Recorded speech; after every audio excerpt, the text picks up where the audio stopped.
Hey guys, alright? Welcome everyone.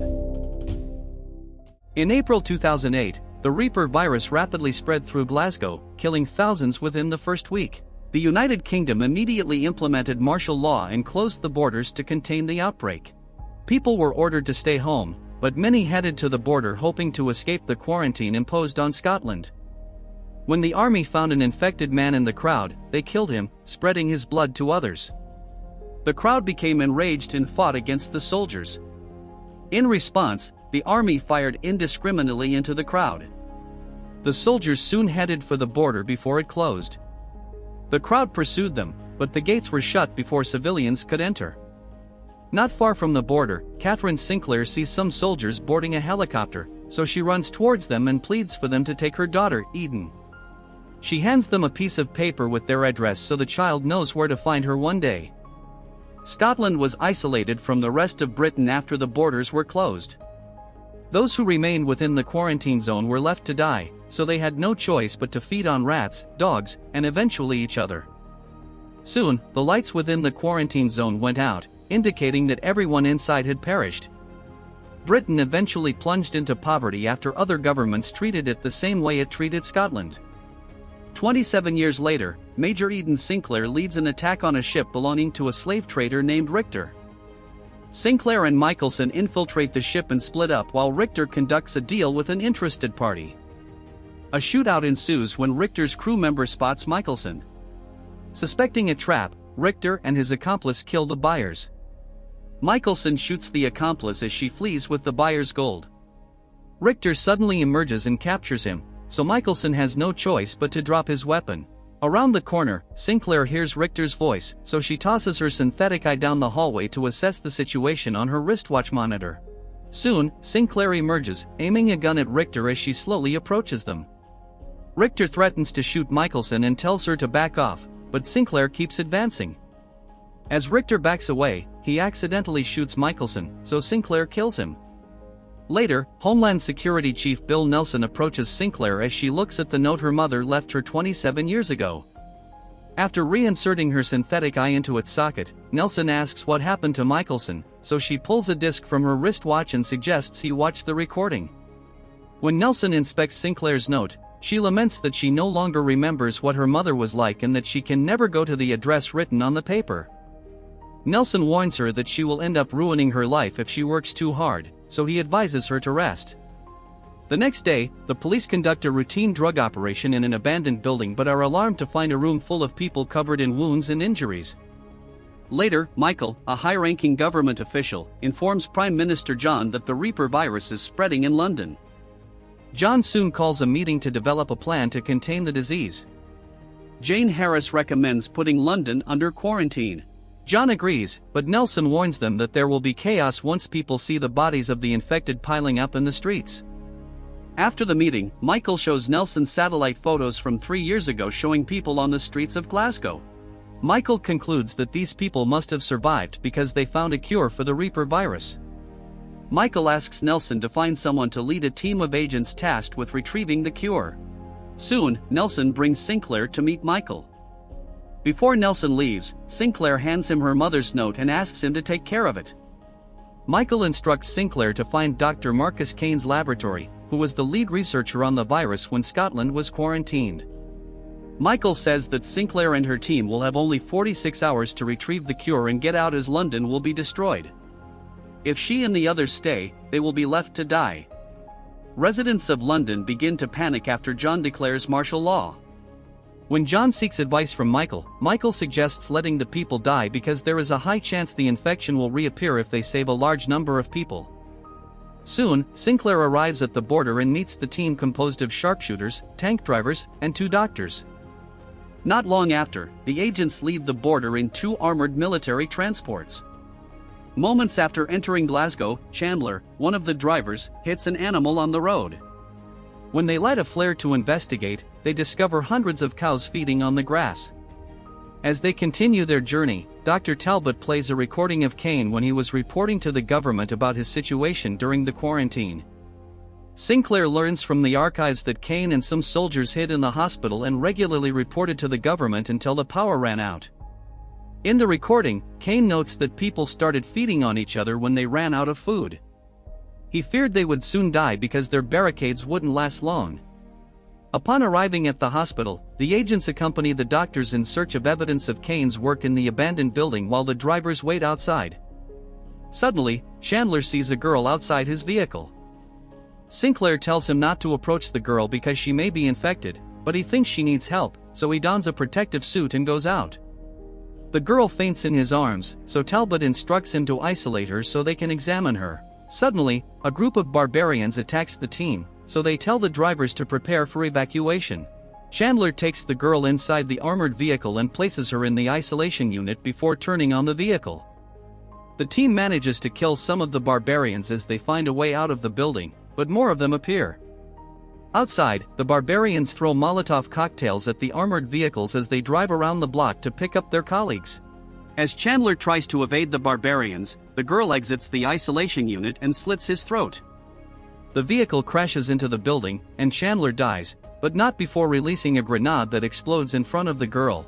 Back at the hospital, Sinclair instructs the team to get into the elevator to avoid the barbarians. Once inside, Sinclair shoots the elevator cable and tells the shooter to activate the foam grenade to protect them from the impact as the elevator falls to the ground floor. Corporal Red, the other driver, goes to the hospital garage to fetch the team. Soon enough, the team arrives and boards the armored vehicle while firing at the barbarians chasing them. As they flee, a barbarian with a crossbow shoots an arrow towards the armored vehicle and hits Reed's throat. With no driver at the wheel, the vehicle crashes into a car and overturns.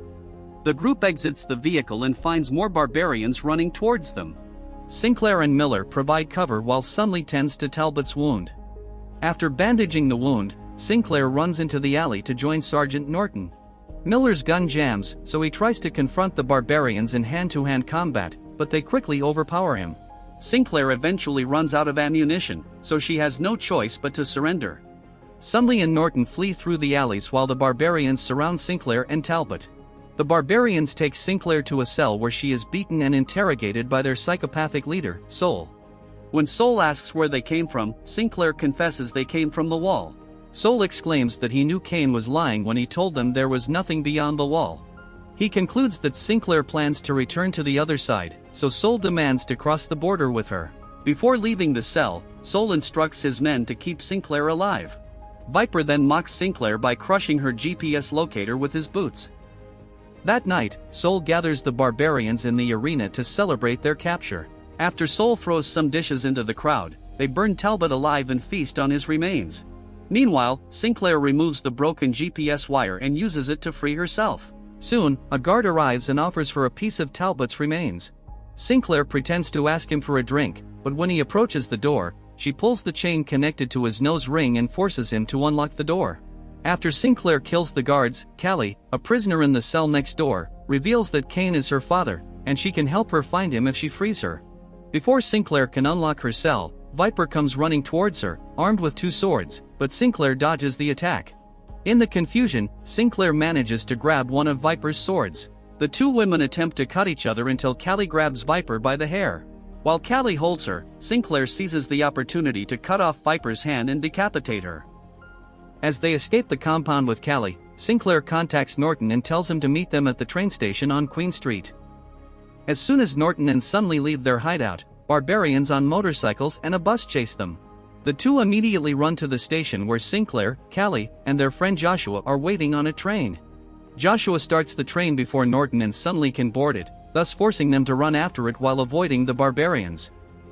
After Norton gets on the train, Sinclair decides to help Sunley, so she gets off the train to take down a barbarian on a motorcycle. Sunley and Sinclair manage to get on the train with Norton's help. Later, Callie observes that she can only point them in Cain's direction but won't go with them because he will kill her. Cain became paranoid since his brother, Soul, left and started a war with their father. After getting off the train, Callie leads them to an abandoned military facility that she uses as a shortcut through the mountains. When they reach the other side, they encounter Cain's enforcer, Telamon. Sinclair realizes that being captured by Telamon would be the fastest way to reach Cain, so she and Norton surrender to him while Joshua, Sunley, and Callie escape. However, other horsemen arrive to capture Sunley and Callie after killing Joshua. Telemann and his men take the captives to a medieval castle where Cain awaits them. Cain tells them that they try to remain hidden as long as possible but realizes it's only a matter of time until someone else comes looking for them. Cain reveals that there is no cure but they survived because they were immune. As authorities struggle to deal with the riots in London, an infected man breaches the British security headquarters. The man tries to kill John, but Nelson manages to shoot him. However, John realizes he is infected when he notices the man's blood splattered on his face. When Michael forces John to isolate himself in his room, he decides to blow his own head off. The next day, Cain forces Sinclair to fight Telemann in a pit. Sinclair is unarmed while Telemann wears full armor with a shield and a spear, so all she can do is kick him while avoiding his attacks. Meanwhile, Norton, Sunley, and Callie escape from their cell after overpowering their guards. The trio heads to the armory to grab explosives and weapons. In the pit, Sinclair manages to grab a gun from a guard on the balcony. After knocking Telemann down, the man gets up and tries to attack her while she's turned away from him. However, she quickly turns around and stabs the axe into his helmet. Cain orders his men to execute the prisoners, but Norton and Sunley detonate the explosives to create a distraction while they escape. Cain orders an archer to kill Sinclair, but Norton shoots the archer with his gun. The group flees the castle on horseback and heads for the military facility while Cain's knights pursue them. At the facility, the group finds a Bentley inside a crate as they search for something to aid in their escape. While Sunley refuels the vehicle, Sinclair finds a phone. Once they position the car in front of the gate, Norton presses a button to close it and prevent the knights from following them after they exit the tunnel. As they rush to the Bentley, the knights arrive and shoot arrows at Norton before he can reach the car. Norton doesn't survive, so Sinclair drives the car out through the gates before they close. On the road, Sinclair calls Nelson and informs him they retrieved the package. When Nelson passes the phone to Michael, Sinclair instructs him to track their location by the phone signal. As they head towards the border, a barbarian in a police car pursues them. While avoiding the car, a motorcycle suddenly appears in front of them and shatters the windshield. Sinclair swerves and shoots the tires of the police car, causing it to plummet off a cliff, but more barbarians arrive with Soul leading them. Sinclair reverses the Bentley and drives straight towards the barbarian convoy, so they have no choice but to avoid her. The pursuit continues after Sinclair veers and heads towards the border. Before long, Soul catches up to them and jumps onto their car. Sinclair and Sunley struggle to control the steering wheel as they fight off Soul. When another barbarian tries to enter, Sunley opens the door, hoping he'll fall, but the man holds on tight. Sinclair tries to shoot Soul, but Soul grabs the gun. As they struggle for it, the gun goes off and the bullet hits a barbarian on a motorcycle. Moments later, the barbarian hanging onto her door smashes into an abandoned vehicle and is hit by another car that's chasing the Bentley. Sinclair eventually pushes Soul out of the window, but he manages to cling to the rear of the car. Soul then climbs onto the top of the vehicle and attempts to strangle Sinclair as she drives. As they continue towards the border, barbarians on a bus block the path and shoot circular saws at them. Sinclair doesn't falter and keeps driving at high speed, so the barbarians quickly jump off the bus. Soul is decapitated when the Bentley crashes into the bus, but the occupants emerge unscathed. As they near the border, a helicopter lands on the road. Michael immediately disembarks from the aircraft and asks Sinclair for the cure, so she instructs Sunley to get Callie out of the Bentley. Sunley is reluctant, so Sinclair apologizes to Michael for Sunley's behavior and tells Michael that she understands the need for sacrifice.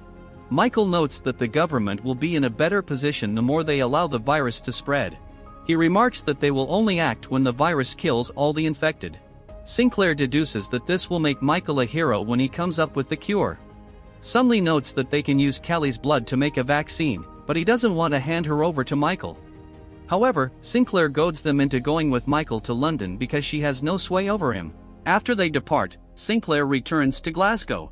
Nelson meets her at the address written on her mother's note. He hands the note back to her, but Sinclair points out that she doesn't need it anymore because she now has a picture of her mother. She then hands Nelson a recording and tells him that it has all the evidence he needs to bring Michael down. Shortly after Nelson returns to London, the press gains access to the recording where Michael spoke to Sinclair about his plans to wait until the virus kills all infected people. Sinclair soon returns to barbarian territory to deliver Soul's head to them. The barbarians fall silent after she tosses the head to the ground, but soon erupt into a massive celebration, knowing they have found a new leader.